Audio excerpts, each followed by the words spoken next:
मैं हमेशा सबकी मदद करता हूँ, या ये कहूँ कि लोग हमेशा मेरा फायदा उठाते हैं। पहली बात तो आप अहंकार के बैठे हो कि मैं सबकी मदद करता हूँ। तुम में है क्या जो तुम मदद कर सकते हो? क्या है तुम में मदद कर सकते हो? न तुम्हारे में बुद्धि है, न बल है, न इतने बड़े धनी हो, कुबेर का खजाना तो है नहीं, और बुद्धिमान ब्रह्मा वाली बुद्धि तो है नहीं। तो आप क्या मदद कर सकते हो? किसी की क्या मदद कर सकते हो? व्यर्थ का अभिमान क्यों रखते हैं? भगवान कृपा करके यदि किसी को एक लोटा पानी तुमसे पिलवा रहे हैं तो इस बात को ऐसे क्यों नहीं देखते हो कि भगवान कृपा करके इन रूपों में मेरी सेवा स्वीकार कर रहे हैं, मैं मदद। इसीलिए तो तुम्हें क्रोध आ रहा है, क्योंकि कामा संजायते क्रोधा, क्रोधा स्मृति विभ्रमा, स्मृति भ्रंशात बुद्धिनाशो, बुद्धिनाशात प्रणश्यति। तुम ये कामना किए बैठे हो कि मैं दूसरों की सेवा करता हूं और दूसरे मेरी बात नहीं मानते, मेरी ये सेवा नहीं हुई। तुम उनसे सम्मान चाहते हो।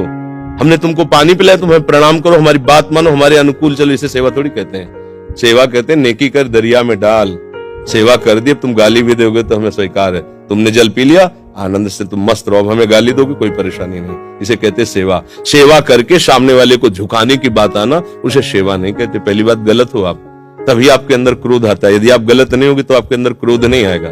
कामा संजायते क्रोधा, कामना है तभी क्रोध का प्रादुर्भाव होता है। क्या कामना है? कि हमने तुम्हारा सहयोग किया, हमने तुम्हारा हित किया और तुम हमारा बुरा करते हो तो क्रोध आ जाएगा। अगर तुम हित कर रहे हो तो तुम्हारा बुरा कौन कर सकता है त्रिभुवन में?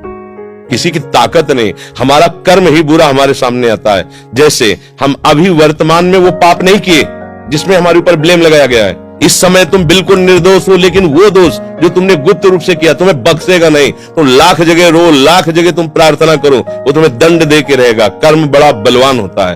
तो पहली बात तो ये छोड़ो कि आप किसी का हित करते हो। बात ये सोचो कि भगवान कृपा करके हमसे हित करा रहे हैं, और किसका? वही इन रूपों में आ रहे हैं। आप उनको मनुष्य समझकर, अपने को बड़ा समझकर, फिर दोष हो जाएगा। शास्त्र की बात मानो।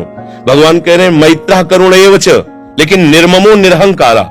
सबसे मित्रवत व्यवहार करो, ममता न करो, सबको सुख प्रदान करो, लेकिन अहंकार न करो। ये अहंकार ही तो क्रोध रूप में परिणित हो रहा भैया। दोष को खुद पकड़े हुए और दूसरों पे दोष देखते हो, कैसे सुधार होगा? बात सुनो, यहां मुंह छुपरी बात नहीं होगी।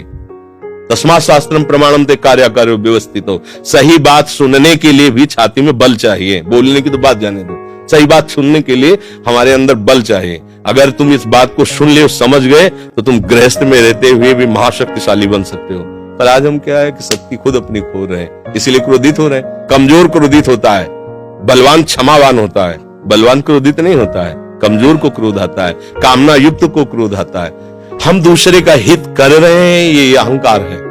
हम एक यंत्र हैं, भगवान यंत्री है, वो जैसा हमसे करवा रहे वैसा हो रहा है। हमें ये भावना रखनी है, हम करने लायक हैं। एक श्वास भी नहीं ले सकते इस तरह में, ऐसे भी नहीं कर सकते। अगर वहां से ऑफ हो जाए तो तुम एक श्वास नहीं ले सकते, फिर क्या होगा? एक कदम नहीं चल सकते, फिर क्या होगा? तो बात समझिए, आपसे जो करवाया जा रहा है वो प्रभु श्री हरि कर रहे हैं। इसी भाव से जब हम चलेंगे तो हमारे कभी गुस्सा नहीं आएगा, कभी गुस्सा नहीं आएगा। आप समझ पा रहे हैं?